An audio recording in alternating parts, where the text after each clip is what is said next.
तुझं नाव न घेता घेतलं तर चालेल का? तसे कधी घेतेस नाव माझं?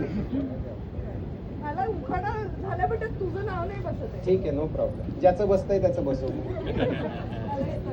मला येतं. हा चला. अबा एवढा कॉन्फिडन्स दाखवलाय मी, कारण येता येता थांबा, तोपर्यंत बाकीचाही विचार करा. अभिषेक बसतंय का बघ त्याच्यात. नाही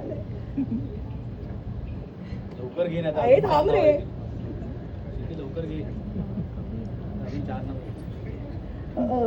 हळद आहे आज आमच्या सोनूची. वा. हळद आहे आज आमच्या सोनूची. मुलगी आहे मी फर्स्ट क्लास दाभाड्यांची. आधीच्या ड्रेसला इन्व्हिटेशन होतं. छान छान. Consolation prize. खूप गोड, खूप